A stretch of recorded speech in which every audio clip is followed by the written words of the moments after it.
Hey everybody, it's Ben, and I'm back once again with another video for you guys. As promised on my Twitter feed, today I'm going to give you my thoughts on Superman, issues 1 and issues 2 from DC Rebirth, written by Peter J. Tomasi, co-written by Peter J. Tomasi and Patrick Gleason, with the artwork done by Patrick Gleason and the inking and the colouring done by Mick Gray. So the story starts out with the pre-New 52 Superman burying the New 52 Superman beside his parents in Smallville, and he's basically now assumed the mantle of Superman, although he's also still trying to currently, raise a family with his wife Lois and his son Jonathan Kent, who is just now sort of starting to come into his powers, and they're starting to bloom, and he's also trying to teach his son to keep his powers in check, but at the same time he also knows that eventually he's going to have to teach him exactly how to, control and how to utilize these powers for the greater good. So the story is actually told from the perspective of Jonathan Kent, or Superman's son. And there's a really great scene at the start where you really see the love and the admiration and the adoration, really, of Jonathan Kent towards his father, especially when there's a fire at the farm and Clark actually manages to save all the farm animals, and John's just looking out to him and sort of giving him a thumbs up and a smile, and you really see how much love and how much adoration this kid really has towards his father. And just, the father and son dynamic within these first two issues alone is absolutely fantastic. Unfortunately for John, his powers start to develop, and they really develop sort of fully for the first time at the worst opportune moment. Unfortunately, while he's out, playing and sort of trying to do his duties around the farm, a hawk swoops down and manages to catch the family cat Goldie in his talons. In an attempt to free the cat from the hawk's clutches, John screams, let her go, and unfortunately his heat vision, fully fully activates, if you will, for the first time, sending out a wave of pure heat vision, and unfortunately kills the cat and the hawk as well. And he's really devastated at the fact that he promised to keep his powers in check. He's broken his promise, and he's also accidentally killed the family pet, so to speak. And right away, the father and son dynamic is immediately apparent when he's walking back to the house, and Clark realizes, there's something gone wrong, and he asks him, chores all done, kiddo? You ready to start working on the farm? And John just turns around and says, yeah, I've changed my mind. Keeping my powers in check's a good idea. You can start work on the barn repairs on your own. Unfortunately, this is witnessed by a girl who's actually from the farm, just down the road, and so the two of them are kind of, keeping a secret, from both their, from their families, and also keeping a secret between themselves. Unfortunately, the incident really doesn't bode well for John, as he loses his temper over dinner, over the fact that his family's, currently in hiding.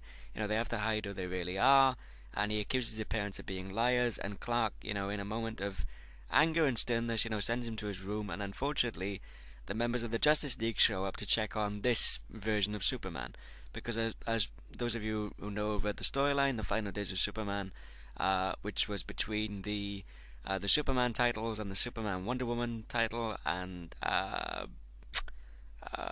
Batman / Superman, the pre-New 52 Superman died, but he actually went out like a hero, which was a complete contradiction to how he's actually been represented in the New 52 so far. So issue 2 picks up with Clark and John going on a trip to essentially to teach John how to use and utilize his powers for the greater good, and Clark trying to pass on some of the lessons that he learned from the Kents, and also teaching him how to be a hero. And they're trying to save this nuclear submarine from this monster that's seemingly appeared in the Arctic and is attacking the submarine. There's a really great scene where Clark teaches John how to use his heat vision properly, and how to sort of focus and utilize it by really focusing the beams on specific weak points in this creature, and just the father helping his son out to get the job done, basically. And there's a really great scene where he says, I'm doing this all wrong, Dad, I'm going to burn you. And Clark just says to him, look, I can take the heat, just focus your vision, aim small, miss small. And, the two of them work together and they eventually free the submarine. And, the creature is left seemingly unharmed. And, John just says, sort of looks up to his father, and Clark says to him, well, that was kind of fun. And they both laugh, and there's a really great bonding moment between father and son over the S shield and what wearing the S actually means, and the fact that Clark is worried that, eventually John's going to have to start living up to the responsibilities of the House of El, what the S shield actually stands for and what it means. And at the same time, John comes clean about the fact that, he accidentally killed Goldie, and, he says to him, look, all I can say, Dad, is I can only ask you and Mum to forgive me. And, he even says, do you think Mum will be, angry? And Clark just says, no, she'll be proud for the fact that, he's taking ownership of his mistake and he's actually, owning up to it as opposed to keeping it a secret. So there's a really lovely and a really sweet and really touching father and son moment in that particular scene in the issue.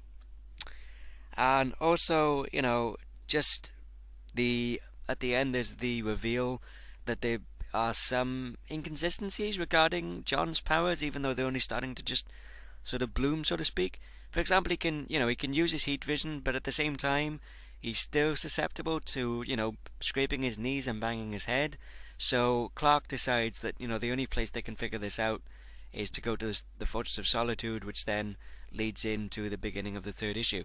These two issues alone are absolutely fantastic. If you're a Superman fan from the pre-New 52 universe, or if you're a Superman fan who really didn't like the pre-New 52 incarnation, or if you're just not the biggest Superman fan at all, I challenge you to read these two issues of Superman by Peter J. Tomasi and Patrick Gleason.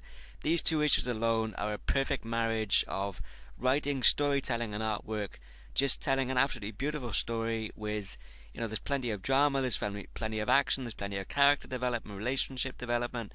These two issues alone are absolutely fantastic.